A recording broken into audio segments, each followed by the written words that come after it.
সুপ্রিয় দর্শক শ্রোতা সকলকে প্রাণঢালার শুভেচ্ছা ও অভিনন্দন জানিয়ে শুরু করছি বিং ন্যাচারাল ব্লগ চ্যানেলের আরেকটি নতুন ভিডিও। দর্শক বন্ধুরা, আজকে বরাবরের মতো আরেকটি থাকছে প্যাশন ফ্রুটের ভিডিও। তো আজকের ভিডিওতে আমরা এই গাছের ফুল নিয়ে বিস্তারিত আলোচনা করব। তো নতুন গাছে ফুল আসছে। তো আমি আপনাদেরকে বলেছিলাম যে মে মাসের শুরু থেকেই ফুল আসা শুরু হয়ে যায়। তো প্রত্যেকটা গাছে এখন 100% ফুল আসা শুরু হয়নি, বলা যায় যে 20 থেকে 25% ফুল আসা শুরু হয়েছে। তো আমি আপনাদেরকে ফুলগুলো দেখাবো এবং এই ফুলগুলো কিভাবে আপনারা গাছে ধরে রাখবেন এবং এই ফুল থেকে কিভাবে পরিণত ফলে রূপান্তরিত করবেন ফুলগুলো, সেই বিষয়ে আজকে ভিডিওতে বিস্তারিত আলোচনা করব। তাই ভিডিওটি অবশ্যই কোথাও স্কিপ না করে শেষ পর্যন্ত আমাদের সাথে থাকবে।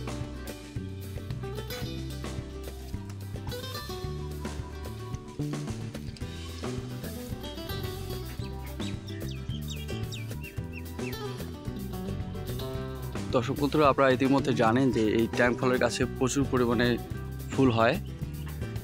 তো এই ফুল আসার পরেই কিন্তু ট্যাঙ্ক ফলের গাছে কিছু বাড়তি যত্নের প্রয়োজন হয়। এই যত্নগুলো না নিলে এই মূল্যবান ফুলগুলো ঝরে যায় এবং কিছু ক্ষেত্রে ফল হওয়ার পরও ফলগুলো ঝরে যায়।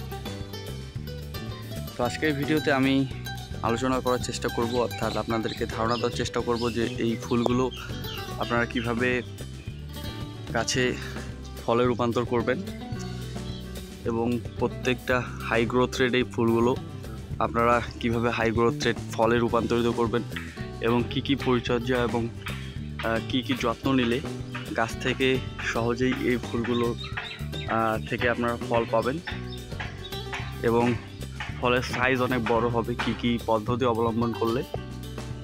তো এই বিষয়ে আপনাদেরকে মোটামুটি একটা ধারণা দেওয়ার চেষ্টা করব। তো দর্শক বন্ধুরা, আপনাদের যাদের যাদের গাছে এরকম ছোট ছোট কোট তৈরি হয়েছে, তো এই কোটগুলো থেকে কিন্তু রূপান্তরিত ফুল হবে। যেমনটা আমি আপনাদেরকে যদি দেখাই, এই দেখেন ছোটো করে এই কোটগুলো থেকে এই যে বড় কিন্তু এরকম ফুল হয়েছে। তো এই ফুলগুলো কিন্তু দিনের বেলা বেশিরভাগ সময় ফুটে আর কি। তো এই ফুলগুলো থেকে কিন্তু পরিপক্ক ফল পাওয়া যাবে। তো এই ছোটো কোটগুলো একসময় এরকম বড় হয়ে কোট তৈরি করবে এবং এখানে পরাগায়ন হবে। পরাগায়ন হওয়ার পরেই এগুলো থেকে ফলে রূপান্তরিত হবে। তো দর্শক বন্ধুরা, যেটা বলছিলাম যে এই ফুলগুলো যদি আপনারা খুব সহজেই ধরে রাখতে চান, তাহলে গাছে পর্যাপ্ত পরিমাণ সেচ, যে গাছে ঠিকমতো রস পাচ্ছে কিনা সেচ পর্যাপ্ত পরিমাণে দিতে হবে। এর পাশাপাশি গ্রোথ হরমোন স্প্রে করতে হবে ফুল আসা এবং ফুল আসার পরে এবং ফল আসার পরে আপনাদেরকে গ্রোথ হরমোন স্প্রে করতে হবে। তো স্প্রে করার পর গাছে কিন্তু পর্যাপ্ত ফুল আপনার দৃশ্যমান হবে। এই যে দর্শক বন্ধুরা দেখতে পাচ্ছেন যে এখানে কিন্তু একটা ফুল ফুটছে, এই দেখতে পাচ্ছেন। এই ফুলটাতে কিন্তু পরাগায়ন হবে। পরাগায়ন হওয়ার পরে কিন্তু এই ফুল থেকে ফল তৈরি হবে। তো সচরাচরই এই গাছে পর্যাপ্ত পরিমাণে ফুল প্রতি বছরে হয়ে থাকে।